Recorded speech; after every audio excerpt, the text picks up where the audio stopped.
Now on to the programme for car owners and car users, Top Gear.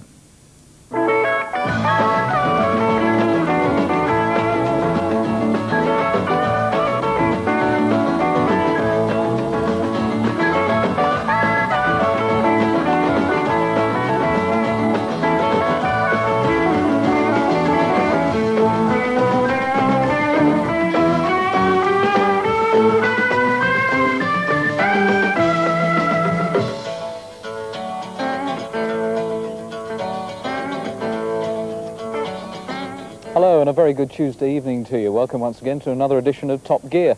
And after the bank holiday weekend, which, let's face it, was a bit of a washout weather-wise, no doubt lots of you are thinking forward to summer holidays. And of course, every year, thousands, literally thousands of British motorists make the journey across the Channel looking for sun and whatever on the continent. And in this edition of Top Gear, Angela Rippon will be looking at some of the problems associated with driving on the continent.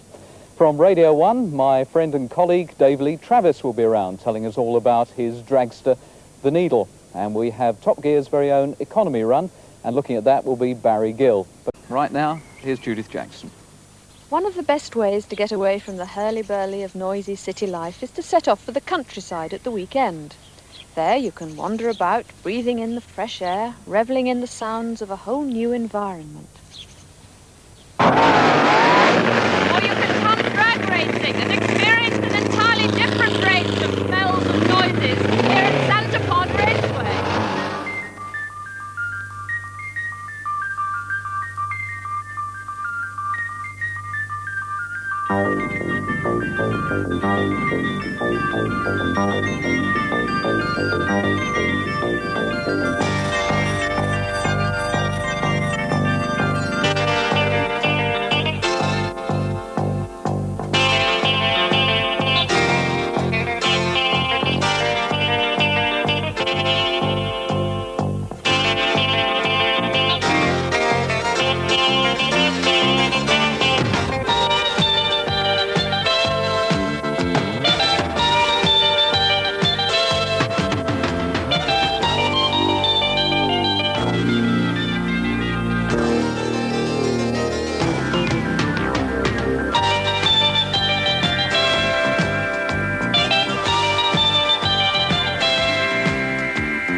Santa Pod to see the dragsters in action, to see drivers that they've never heard of before and some they'll probably never hear of again, and one or two drivers that we were quite surprised to find here.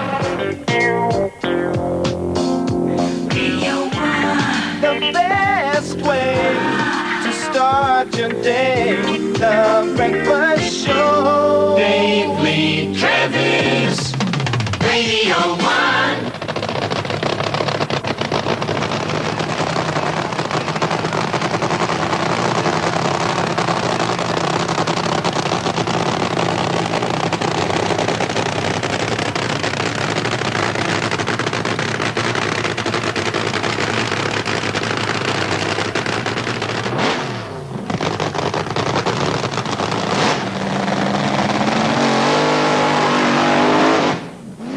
Well, you can see the car drifting out left, DLT wisely shutting off. I frightened myself the very first time I got into here for two reasons. The first one was the obvious reason that I'd never driven a car as powerful as this before, and I didn't quite know what to expect when I put my foot down. The second reason was that we had a tyre that was slightly down on pressure, which makes a lot of difference, and the whole car shook. And it shook so violently that my eyes sort of did that. And it was like looking through a bathroom window, you know, that stippled glass, where you can see colours but you can't see shapes. And I was just going down it. I was doing about 150 and I couldn't see a thing. So I backed off and then everything came back and I sort of pulled the chute and wondered what had happened. Actually, the body panels had twisted right out of shape. Drag racing, in fact, started when I got involved in fact, I was responsible for starting off the DJ race days at Brands Hatch and places like that. Then the BBC took it on because they realised there was a lot of money they could make for charity. And out of that, there were two of us mainly that split into different directions. Noel Edmonds went off into circuit racing, and I got involved with these loonies round here in drag racing because it's a world unto itself. There's nothing quite like drag racing. But What's the real appeal of it? After all, it's all over in 10 seconds.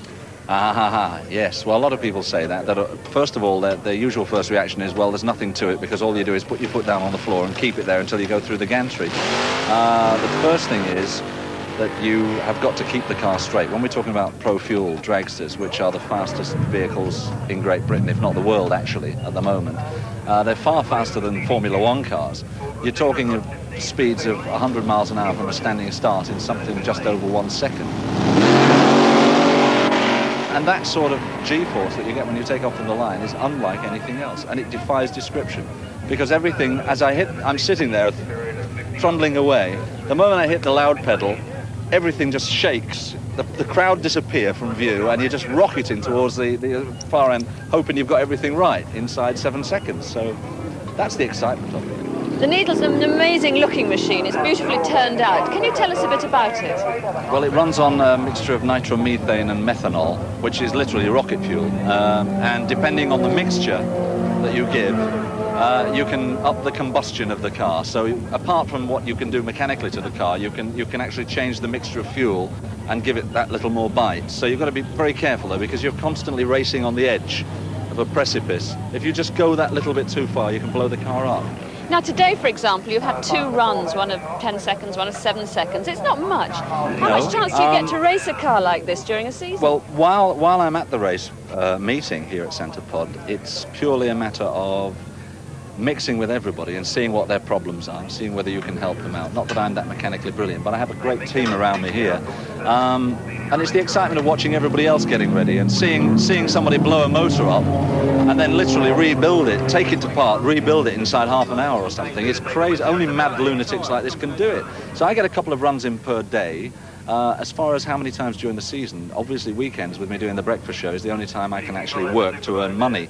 So to go drag racing, I have to literally lose money.